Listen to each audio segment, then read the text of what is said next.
Welcome to Sessions for Sessions podcast. I'm your host, John, and we're a group of riders from up in Sudbury, Ontario. Talk about riding. I mean, it's been, I guess we don't really talk about riding because it's been a little bit since we've actually talked about riding. We've been doing too much riding to talk about riding. Yeah. But we're back. We're back, guys. I know if you listened to that last episode, you probably realized that it was a little bit delayed being sent out. That's due to riding. But we have a new video producer. We have a guy that is handling this. Sean, thank you so much. If you see this podcast, if you are seeing this right now, it's because of Sean. If you're not seeing this podcast, then it's also because of Sean. So, I mean, guys, how's the summer been so far? Let's just start there. We've got Evan with us, and we've got Andrew. Both regulars. You guys, if you haven't seen these two before, watch any of the other podcasts. But I mean, how's the 2022 season gone so far, Evan? It's been fantastic. It has been my probably my most volume in terms of the amount of riding I've done. I've never raced. Well, I mean, I've done the bush pigs and stuff before, but I've entered way more races this year than I ever thought I would in my entire life. Got a new road bike. So I've got a bike for every season, every condition. I mean, I can't complain at all. It's probably been my best year of riding. Amazing. Yeah. Can't ask for anything more. I really can't, no. How about you, Adrian? Yeah, it's been a ton of fun. Lot of riding, like non-stop almost. It's my first full season on the new Thai gravel bike, so that's been a blast as well. Raced it a couple times. Yeah, can't really ask for much more. Yeah, it's been a good season. I mean, the last podcast we had done, maybe it was 2 podcasts ago, actually, sorry. We talked about the Paris Dancaster race. So that was the first race of the season. Since then, there's been a lot more races. So that's kind of what we're going to talk about today, guys, is how the season's gone and what we've been doing as far as racing. Now, there is some local races. There's a Bush Pig, which we're all participating in. That's our local mountain bike race series. We're not going to cover that so much today because those are kind of your fly by the seat of your pants. Just show up and go full hammer and hopefully everything works. Yeah. But just wing it. The big ones we did, we attacked the Reggie Ramble this year, and we also just came back from Road Provincials. So starting with Reggie Ramble, I mean, Andrew, if you want to kind of give everyone like a quick overview on what the Reggie Ramble is, as far as a race and the discipline and what we signed up for exactly. Yeah, for sure. So it's basically a gravel race or ride, depending on how you want to approach it. They do a good job of having different distances depending on what you want to tackle. So there's like a 65, a 140, and a 200. So we did the 200, which we'll get to in a few minutes. But yeah, they kind of differentiate themselves from the other events in Ontario by having these ambushes, which are really technically challenging sections, usually on climbs or, sand or loose stuff, baby heads, whatever. But that's how they kind of stand out in the Ontario, gravel racing scene. It's by having these ambushes. And some people love them, some people hate them. But that's kind of their whole thing. And then besides that, they kind of run it all as a big festival. So the first day is the race and the main event. And the second day is just about fun and doing fun rides, eating, hanging out, buying cool stuff, that kind of a thing. So really cool event, for sure. It was honestly incredibly well put together. I mean, we'll talk about the event more in detail, but one of the big kickers was, I mean, the distance, right? There was 3 options for distance, so something kind of for everybody. The girls, the bearded ladies, they went at the 65, so they were able to come down and do the 65-kilometer race. We were able to do the 200. Now there was a lot of elevation. About 3,000 meters of elevation. So much elevation. Yeah, so about 1,000 meters of elevation per lap. A big thing too that was mentioned is their whole thing is loops, not laps. So so there's a 60, then you do to the 140, then you go to the I think it was 210 or whatever it was. But each one, you're not just doing a lap of the same course, you're doing a different loop. So you're getting a different experience every time you head back out, and everything leaves from this like central barn. But each loop was about 1,000 meters of climbing. So we're about 3,000 meters by the time we were done, which was a lot of fucking climbing. Evan, going into it, I mean, we had the 3 options. Why the 200? Well, why not? I mean, it's there to be a challenge, and I think that we all like a challenge. We'd already done the 100 at the Paris to Ancaster, and I don't know. I thought that doing a 200 now would be another challenge to look towards. Being as technically challenging as it was, and as like elevation challenging as it was definitely not your average 200. But I think probably looking at it like something to finish rather than to win, um, entering a 200 was probably the best option. Yeah, I mean, like we're leaving the 200, so like, I mean, and don't get me wrong, guys. Like, if you're going out and you're planning to race this thing and go really hard, racing 200 kilometers is it's crazy, absolutely ridiculous. All in all, it took us a while to complete, and we just did it to complete. So, and that's an important thing to remember here. So, if you listen to the podcast we did about the Paris to Ancaster, the Paris to Ancaster, when we all showed up, we were showing up to race. This event kind of brands itself a little differently. Now, you can definitely, there's people who are showing up to race that are super competitive. There's also people that just want to complete the distance, whether it's the 65, whether it's the 140, or whether it's the 200. Having done some longer rides, you figured, screw it, right? Yeah. Send it to the long Might one. as well. But it was definitely a change in mindset. Allowed us to, like, not worry so much about holding on to the front pack, not worry so much about putting up big times and taking breaks. We could kind of take the time we needed to do it, but it was challenging in itself. Yeah, I mean, even the times leading up to it, as far as I'm concerned, do that much training to show up to a race. We try to, generally speaking, do the longer distance, right? As far as training, what did you do, Andrew, kind of heading up to it? Well, having heard that there was a lot of elevation, a lot of climbing, stuff like that, and a lot of loose gravel in some places with the climbing, we all made a point of doing hill reps locally, finding the biggest hills we could in town, going up and down them as many times as, we could make time for. Evan found some real loose ones back, wherever, and we hit those several times. So that was kind of key for just getting a feel for the terrain and what we're going to have to do on a repetitive basis, I think. Of course, we all put in hours and hours and miles of just general riding and some focused training, but that was key. Yeah, to get back to it, where was so I know we did the Crowley Lake Road, which was good. I mean, if you're local, that's a pretty good climb, and it's a good one for training, hill climbs. But where was that loose climb? It was back there, but where was that exactly? Remember the really loose? Yeah, that was on the snowmobile trail going down into Kiwi. Okay, that was a good one. And in hindsight, maybe even a better one to attack multiple times had we have known how bad the ambushes were going to be. Yeah. Well, I mean, as good as that one was, the trip that we did to Wolf Mountain, I think, was probably the best. Yeah, like absolutely. It mimicked as much. I mean, without even We'll explain knowing. to everybody exactly what that was like. Well, I mean, we started on a dirt road, which was fairly well traveled. Had 2 clear defined lanes of traffic, out and back, or however you want to look at it, like north and south. And then the further in you went, the narrower it got and the less maintained it got, until we got to basically a glorified quad trail that went straight up a mountain. But it used to be an old fire tower access route, and the steeper parts of the climb were the M&R had brought in concrete to get some kind of traction. Yeah, to provide traction for the trucks that had to access the fire tower. But the tower's been long since abandoned, and the erosion has taken its toll. So all you're left with now is a bunch of sand at the bottom of all the hills, and then these like baseball to watermelon sized boulders strewn across your trail, and you've got to either ride over, around, or walk it. And a lot of line choice stuff. Right? That's all it was line choice. And I mean, you're trying to go up like a 17% grade in your easiest gear, pushing as hard as you can, and think about where you want to put your tire next every single foot you're riding.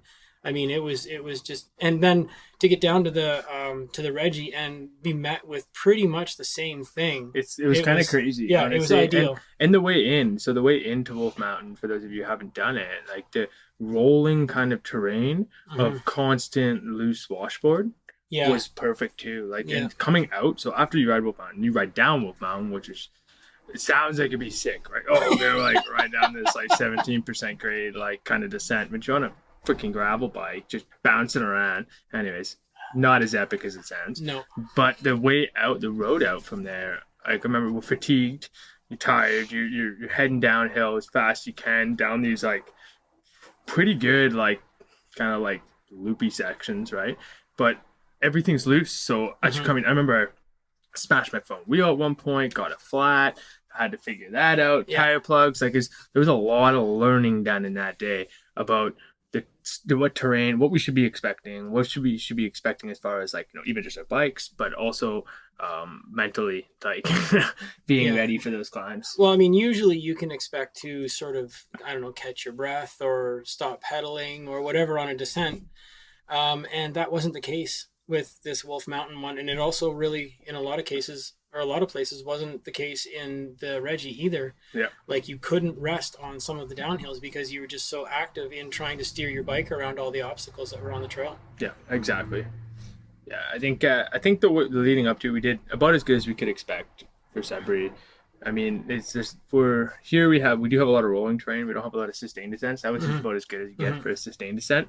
But we were able to kind of use what we have, I mean, at the end of the day, and like I say the same thing to people doing things like the Bay to Bay, people doing Grand Fondos that are hundreds of kilometers long, or the Paramedic Ride, which is a multi-day tour. Like, it's all about saddle time. Right? If you can't sit in your saddle for 8 hours, there's no way you're going to be able to do a 200-kilometer event.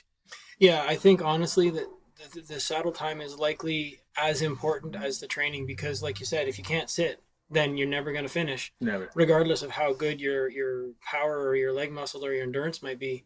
Yeah, if you can't take sitting in a saddle for extended periods of time, then, you know, you might as well not even ride. Yeah. Yeah, well, that time in the saddle, like it helps condition certain things that you otherwise don't really get used to, like hip flexors. If you're not used to being in the saddle for 8-10 hours, you know, my hip flexors will lock up if I'm not conditioned for that. Stuff like that, you know. And even positional, you know, like you're riding hunched over so much of the time. It's not like on a mountain bike where you're up and down out of the seat or out of the saddle. You're active on your bike. You sort of get to stretch your body even without thinking about it. When you're riding a gravel bike or whatever, you're basically in the same position for hours and hours on end. And that's what I can't speak to bike fit enough. I mean, like having the bikes, being in the right position early was big, because then we could do all this training in the right position, kind of like not getting a bike fit the day before the event, like making sure you're comfortable, making sure we had everything dialed in. Even nutrition. Like, did you guys do any playing with nutrition beforehand? Like, not nutrition on the day of, but like before the day of, trying to figure out what works?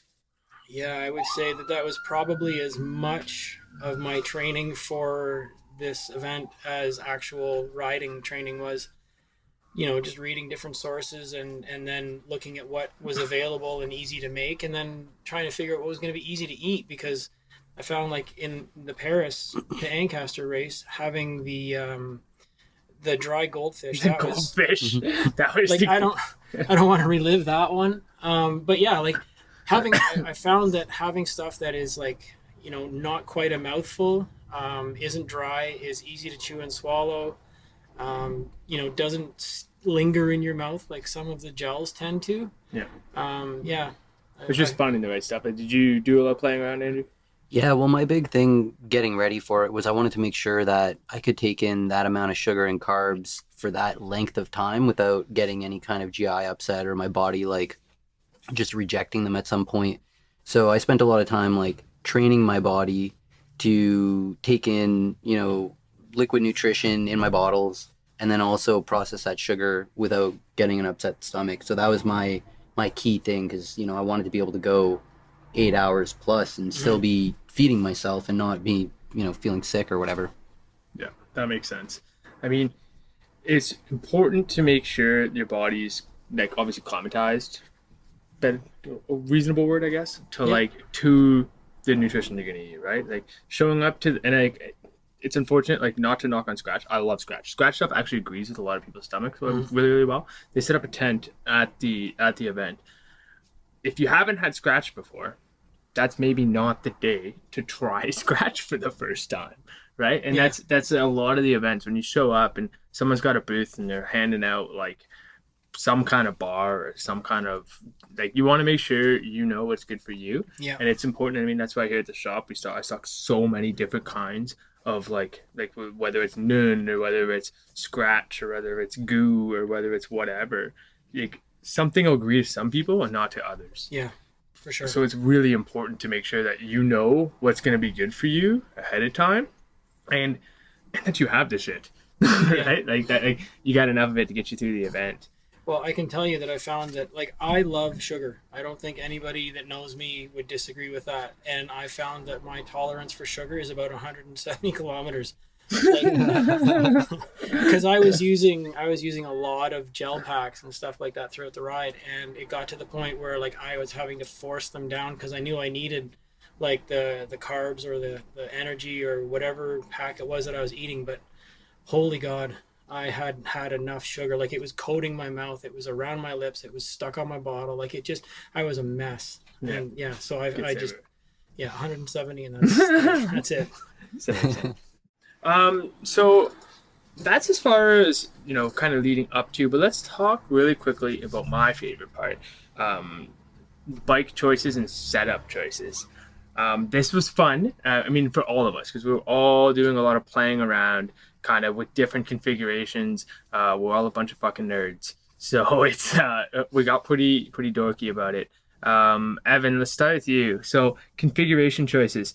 Coming up to the ride, did you make any changes to your bike? Did you do anything different to your bike that for this race that you thought maybe would help on this event? Yeah, I changed out my tires and my rims. So I think more than anything, it was tire choice that made a difference, because I had been on, I think they were 47s and on 650s too. Yeah. And then so on a smaller diameter. Yeah, and I was on 700s, 36s or 35s. The Vittorias? We on the Vittorias? 38s. 38s. Yeah, okay. Good tire. Yeah, a super good tire, because like they have a really light tread on what I would consider to be the most used surface. Like so for all the road riding and pretty decent trail riding that we were doing, but then there were these sections of sand that were just ridiculous and 3 and 5 inches deep in some of the places. And I would have to say that probably having a narrower tire hurt me a little bit there. My flotation was not what I was accustomed to with the wider tire that I had before, but definitely having like the grips on the outside, like the knobs or whatever on the outside of the tire, it really allowed for much better handling. And then even too, going down some of the more rocky descents, just having the assurance of a more aggressive sidewall, kind of, not really a sidewall, but that made a big difference for sure. Yeah, tire selection. Yeah, tire selection was big. Apart from that, I didn't do anything else. I just changed wheel sets. So I also did some tire selection, but before I did that, I changed my chain rings. So I went to a smaller chain rings, trying to get a little better climbing gear, specifically for the Reggie. I did put them on a lot earlier, but and oval chain rings at that, to try to get just a little bit of a better climbing gear, which seemed to work okay. Seemed to give me the range I needed. I wasn't really asking for more gears, except for the end, but which we'll get to later. But other than that, for me, it was again wheel selection. So for those of you who know me and know the bike I ride, was riding Rondo Hurt. It's for sale if you want to buy it.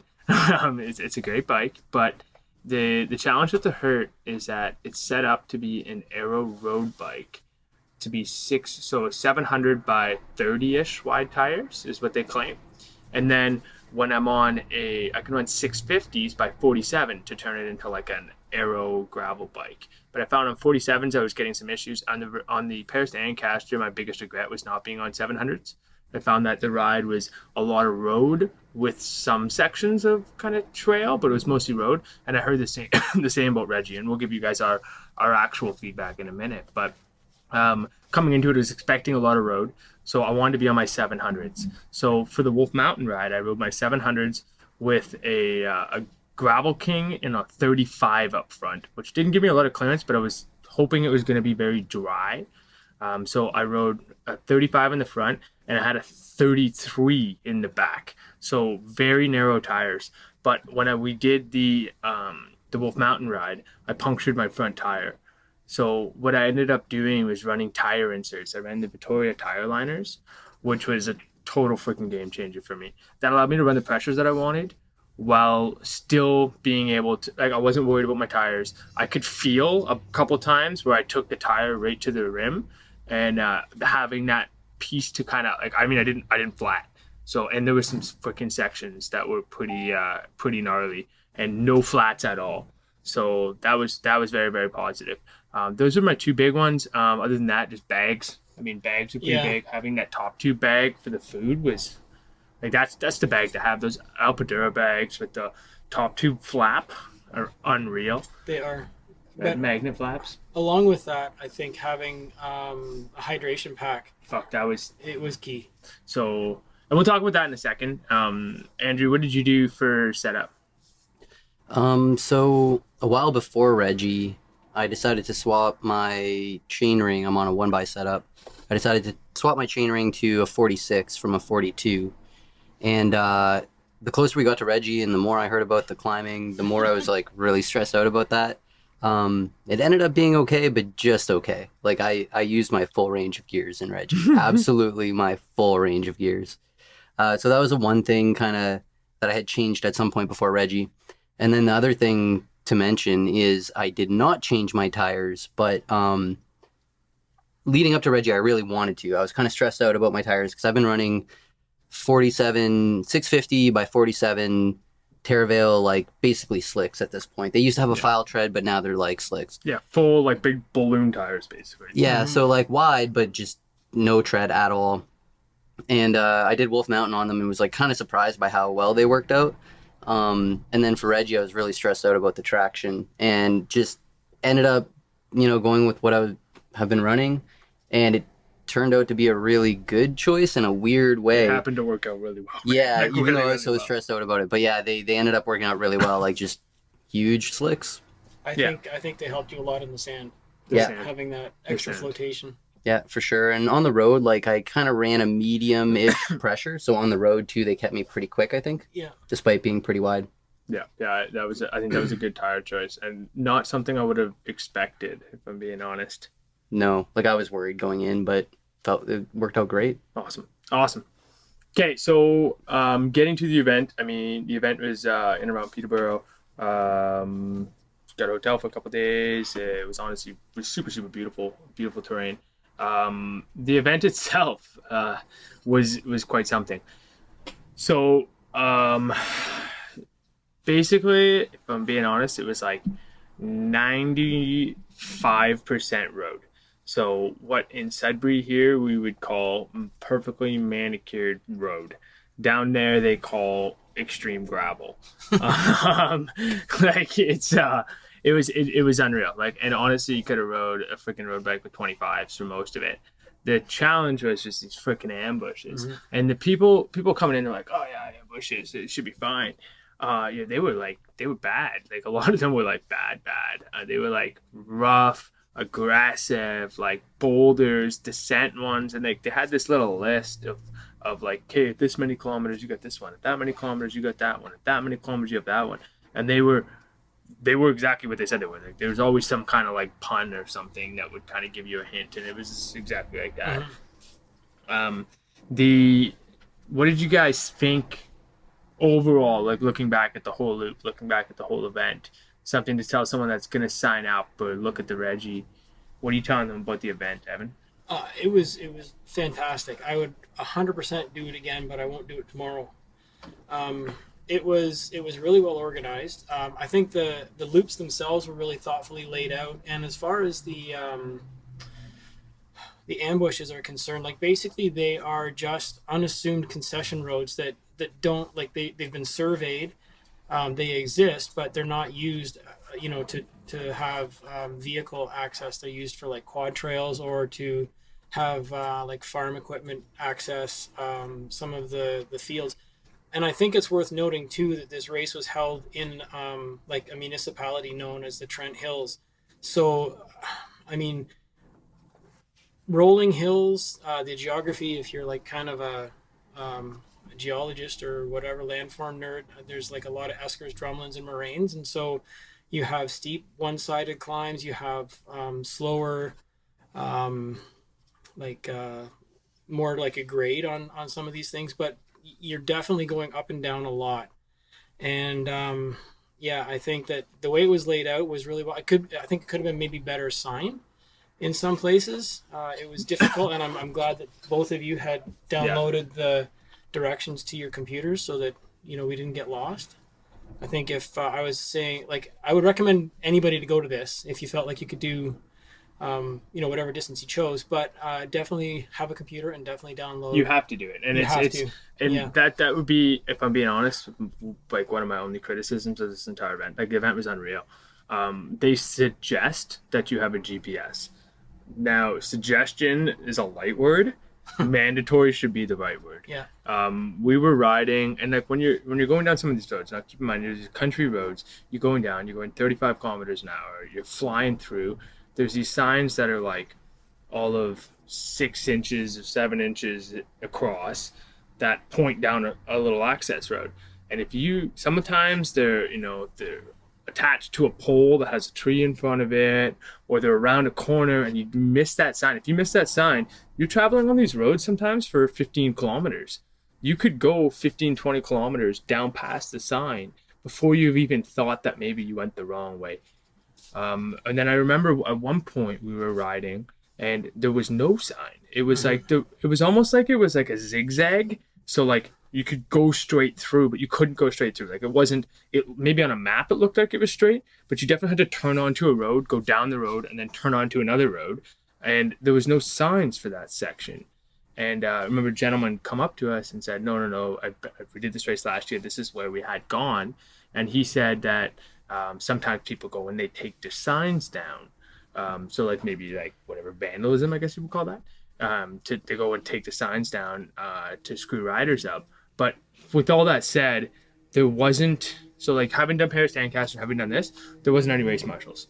Like there wasn't people, there was photographers from here and there, but they were not standing at corners to flag you directions. So it was very self-mapped. You have to like be ready to get yourself through the terrain. And I would honestly just assume, I would go there assuming there's not going to be signs, and have that GPS ready to go and loaded so that you can navigate the course. Because without it, like it would have been rough. Yeah, and I think it's worth noting too that in some of the ambushes, like the one that you're talking about in particular, it came from a road, it crossed a road, and then it was like one of these unassumed surveyed trails basically, and it did not look like you were supposed to go down it. Like it looked as though you were really supposed to head down the concession road that you had come out on. So it would have been really, really easy to ride by it, and we would have been, who knows how long. Yeah. But that's like, as long as you show up and you have GPS, I would say that's definitely I would say mandatory. Yeah, count on mapping it yourself. Like, guide yourself. Don't expect the signs to lead you. No, I'm absolutely there. Andrew, thoughts on the course as a whole? I thought it was a lot of fun. Everybody said the third loop was going to be the hardest, but I kind of expected that was just because people didn't pace themselves properly or whatever. But I did like how they saved the most ridiculous for the end. Yeah, like ridiculous, it really ramped up. So that's one thing that So describe the loops for me. What was the first loop like? Okay, so the first loop started out with like a ridiculous ambush that just was a bottleneck of riders and everybody had to get off and walk up. That might have been like one of the more difficult ambushes in terms of riding ability. But yeah, that first loop it was hilly. It was a lot of ambushes, right? There was like a ton of them. It was like a medium level of challenging. I kind of thought after that first loop, okay, this was tough, but it wasn't like the end of the world. Yeah. The second loop was a lot of road riding, real easy actually for most of it until the end of the second loop, and then it was just climbing, like just non-stop climbing at the end. But like a lot of road climbs, as opposed to like the first loop was a lot of ambush. The second loop I remember being like just constant, like turn the corner, super steep pitch. Yeah, and those road climbs, like it's almost a relief because you're on the road, but then at the same time, they're so long and just never ending, and you don't really get a break on them, so they're pretty tough too. Yeah. And then third loop? Third loop, kind of was back to like medium level first loop for the first little bit, and then I don't know what to say. Like it just got ridiculous. Fucking sand is what you fucking say. Well, actually, sand, yeah, okay, dude. so Damn sand. Like it's like we're going down these trails and it's important. So like there was an error or something in the way in which the first course was written, and we were like out a couple kilometers on our GPS. So we had figured we were out a lot of kilometers because we were going through these sand stretches. And it was like, man, it must have been a kilometer of sand, just like Garson pit sand, deep. Like you couldn't, like there was no way you could pedal going into it. You would pedal 10 feet and then you get stopped, and then you get off your bike. I fell into poison ivy, and then you get off your bike and start walking, and no point was there a point where you get back on your bike. It was that much sand. So. But we were thinking we must be in an ambush. Like we don't see an ambush. Like we're not on the ambush thing. But maybe the GPS data is so far out that we actually weren't in an ambush though. Like it was just freaking sand. Yeah, Things that was their trail. Yeah, things in the first loop that were considered ambushes were considered regular riding in the third loop. Yeah, basically. absolutely. That's where your tires came in handy. Yeah, yeah. So yeah, it was the sand for a big chunk of that third loop. And then, if I remember correctly, it was just like massive climbs again. And yeah, by that point, you're 100. It ended up actually being 215 kilometers. So by that point, we're 190K in or whatever. And we just have like 20K of climbing. Yeah. And it was at that point that the derailleur cable went. Yeah. So I think it was the first loop, but halfway through, I went to shift my gears and they just weren't working quite right. I was getting some skipping in the heavier part of the cassette, so it wasn't a huge concern because we weren't going super fast anyway. So we were moving, but like we weren't like after we had been dropped back from we stayed with the peloton as fast as much as we could. Evan lost his ball twice. Yeah, so that put us way back. So then we were off the back of the peloton. We stayed together, and that was our big thing going into this, guys. And I would stress that, like, if you're gonna go do a 200-kilometer race and you're gonna go do it to finish, do it with a friend that's also gonna do it to finish, so you guys can do it together. Because having that support's huge. So the first loop, once we fell off the back, shortly after, I felt a little piece of wire sticking through the shifter hood, which to me is terrible. That means that if I'm feeling a piece of wire, that means my shifter cable's frayed, and that would make sense why my shifter is not going all the way down. So I had to start babying the shifter a little bit. I wanted to make sure I wasn't shifting so aggressively. I wasn't, on a climb pushing into my shifter. And I'm pretty hard on my shifter, honestly, maybe too hard on it. So I backed off a bit. By the third loop, I was so fatigued, I totally freaking forgot. And I wasn't babying it so much anymore. I was shifting like a jackass up the climbs. And my shifting cable broke about 10K from the finish. And when your shifter cable breaks, for those of you who don't know quite how derailleurs work, when a derailleur has no tension on it, it goes all the way down the cassette to the bottom gear. So you are stuck in your heaviest gear. So I was in the last 10, I was stuck in my heaviest gear for, I don't know, around 10K. And so we picked up the pace quite a bit there, but we made it. But yeah, that would be one other recommendation. Maybe double check your shifter cables. Try not to change a shifter cable before a race, but maybe the weeks up leading to, double check them. Mm-hmm. But yeah, that was it. That was a mess. What about so as far as the ride itself goes, pacing, Evan, how do you think pacing went throughout the ride through to like first lap, second lap, and then third lap? I feel like the pacing was pretty good. I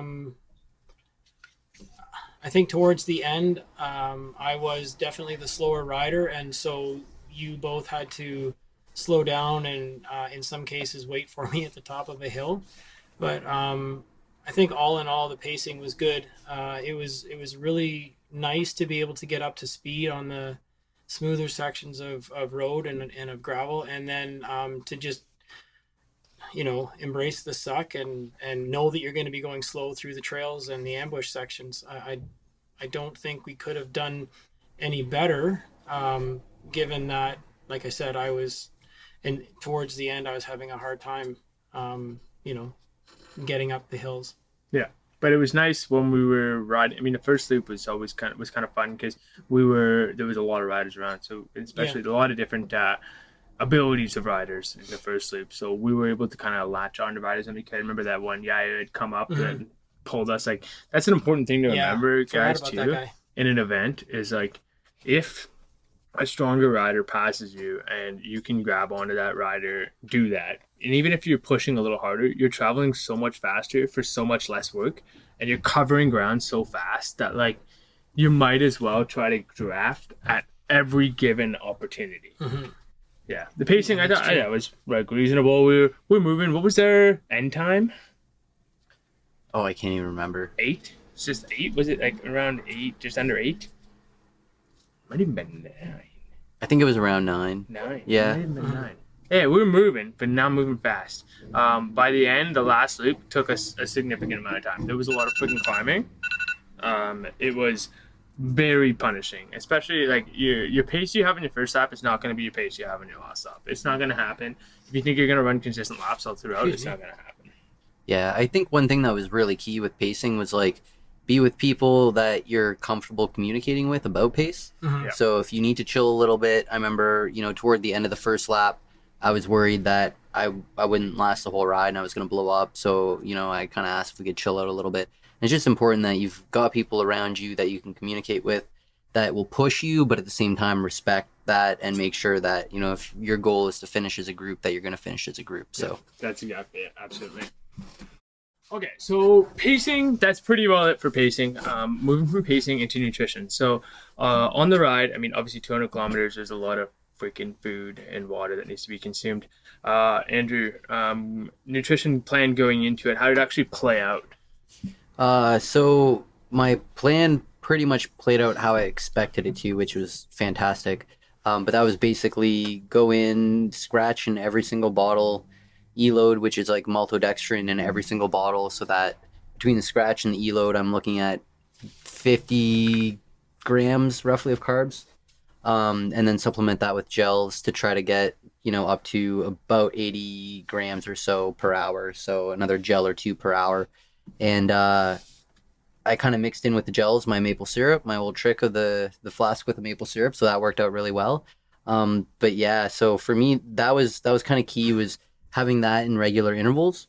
And then in between that, kind of supplementing it with real food, just so I had something in my gut that wasn't liquid sugar, basically. Yeah. So we had the rice cakes, which were amazing. Lara bars, which are always kind of a go-to just to get some actual food in your gut. Yeah. Those were great. Every couple hours, I'd have something like that. Yeah, they were. It's important to have something. Now, it's also we got to restock every loop, so you can't restock while you're out there. There's no feed stations. However, at the end of every loop, you come back to the barn and you can restock your supply. Now, when we talk about the E-load stuff, the E-load is literally, it's multidextrin, you call it, right? That's what you call it? Multidextrin. It's just carbs. It's carbs, flavorless. We add it to everything. We were just shoveling scoops of that into every freaking bottle. I always like to run one bottle, no scratch, one bottle with scratch being electrolytes and hydration. I just find that the sweetness sometimes that comes from scratch is too much. So I like to run 1 and 1. But this time, we mixed it up a little bit and ran hydration packs. Hydration packs were everything. And I wasn't sure going into it because we were like, oh, it's 65K. And the way the organizer had said it, oh, yeah, I do one bottle per the 65. We were like, oh, man, maybe we were overshooting this. Maybe having a hydration pack with the 2 bottles was too much water and we're going to be carrying it around too much. That was not the case. Nope. Absolutely not. We drained our hydration pack pretty well every loop and refilled it every loop. It was 100% necessary. I had this like super slick like Alpadura one that was like had like the right bands, that was like nice and light. You guys even just, it doesn't matter. Any hydration pack is better than no hydration pack. When you're doing it's better to have more water than not enough. Mm-hmm. It was hot out there. there was like no tree coverage. We were scrambling the times we did want to stop to find some spot with tree coverage. So you having the water, having excess water was not a bad thing at all. No. And for me personally, I drain both bottles and my hydration pack every lap. Yeah. Like, I knew that we were coming in, like, because you're getting close to town. So when I would kind of like save the last few sips until I knew that we were at that point, and then I would finish it, like, because I just needed it. Yeah. So I mean, without the hydration pack, and a big shout out to Todd for loaning me his. But yeah, I wouldn't have had the ride that I did. I would have really been hurting for water. Yeah, it was good to have. I found that the hydration pack was a good. Also, like when you're eating like gels and stuff, just to have something to rinse stuff down Yes, as you yes. start getting like you're not worried about it when you have two bottles. You're always thinking about what, and that was the flaw for Paris to Ancaster for me was I didn't have enough water, and then by the end of the race, I needed to eat something, but I couldn't. There's only certain things I could eat because I didn't have the water to rinse it down. Now having that effectively endless supply of water on my back because it was so much water. And I know it is an extra bit of weight, but having that water allowed me to kind of eat whatever I want, whenever I want, which then contributed to more calories, which meant I didn't bonk as hard. Like it definitely helped that way. Evan, what about you? So you had some cramping at the end. I did, yeah. Was that due to nutrition? It's hard to say. I don't think so. I think my nutrition was pretty good. Again, the amount of sugar that I consumed was maybe to be revisited, but again, I think the cramping just goes back to maybe insufficient or not the right kind of training, because it's always my adductors that tend to cramp, and I don't. Like unless I do a really long ride and I really focus on doing some high intensity intervals like on Zwift, I don't really activate the adductors that much, and so they tend to get forgotten in all of the workouts, and then it's always what ends up cramping. So doing different exercises to engage them now is part of my training, and yeah, and just carrying mustard again. Like I probably went through 7 or 8 packs of mustard in the last loop because I started cramping just after we left the barn for the last go around, and I could manage it for most of the, like, I guess probably 2/3 of the ride, and then anytime I went to put power down, like on any of the hill climbs, that's when it really started to affect me. So takeaways from that would have been the nutrition was good, training could have been better, but learning how to get around the cramping and how to, I guess, just deal with it when it comes. It was really good because there was no way that we were going to just, say, oh, well, we're not going to finish this now that we're, this close, just because my legs were cramping and like I wasn't about to stop. But yeah, learning how to deal with it was a big takeaway. Yeah, I think that's, and that's the mental game, right? It's important, so especially with a ride like this, to do with people that and that you're comfortable with, especially if you're doing it to complete, right? If you're doing it to complete as opposed to race. To race is a whole different ballgame. But to do this, to complete a race, you do it with people and everyone has their spots that they're strong with and spots that they're not strong with, and having riders with you that just know that and going into it, like everyone's gonna be together, and like the same thing with the ladies doing the 65, and they kind of came together over certain things and made sure that they all made it through. It doesn't matter the length that you did; it was just about making sure that you and the group that you do it with are all on the same page about how you're gonna get there and when you're gonna get there, not on any kind of timeline. Andrew, takeaways on the mental side? Yeah, really just be comfortable. Don't be anxious. Like if you're doing a ride to complete it and not necessarily to race it, my takeaway is just sort of a validation of something I've always known but haven't had the opportunity to put into practice, which is like if you just keep pedaling, if you just stick with it, if you just do what you know works, even when it feels like it's not working, it will work again and you will get through it and you'll end up accomplishing something that you didn't know you could accomplish, right? So I don't know about the two of you, but personally for me, this was my longest ride. Mm-hmm. And to have done it on terrain that wasn't all easy, right? Like this wasn't like a 200K like smooth road Grand Fondo. This is a challenging ride. And so, yeah, I mean, I think that's it. Yeah, it's making sure you're in the right headspace and that you're gonna get it done no matter what. Definitely mattered. Also, just like not approaching it like a race, right? Like it's falling off the back of the pack was not a big deal. Not making it all the way up that climb or having to stop for a second or stopping at the barn to stretch. Like none of that is a big deal as long as you all kind of agree that's not a big deal going into it. So that's no one's shocked when someone says, "Hey, can we stop here to stretch?" Or "Hey, can we wait at the top of this hill?" No one's shocked. Everyone's on the same page. So I think it's important to communicate that ahead of time. But I think honestly, overall, like I was super happy with the way the entire thing went. The takeaway, like super stoked. Would do that event again. Like that was it was very fun. We learned a lot. Yeah, that's for sure. Yeah. Like if there's nothing else to take away from that race, what we learned was like the best outcome. I think. You didn't come home with a medal, didn't come home with prize money, but came home with some really good things to work on and put into practice, and tips to help other people, tips to help yourself. Yeah, absolutely. Yeah. Andrew, any final takeaways with the race as a whole? Any advice to give anyone who wants to head out to it? I mean, some of the advice I'd give is just to summarize what we've talked about already. Like, make sure you have the Garmin, or some kind of mapping. Make sure you're accounted for in hydration. I saw a lot of people in forums online that only brought 2 bottles per loop, and they suffered real bad. So make sure you've got that hydration pack or a third bottle. Yeah. And then other than that, I mean, just go out, have fun. It's a really fun event. Don't worry about. This is one that you don't have to worry about racing. Like it's a cool vibe, and it's cool to be a part of, and it's something a little bit different than the other stuff that's out there. So yeah, if you're going out to race it, I mean, best of luck. It's gonna freaking suck, man.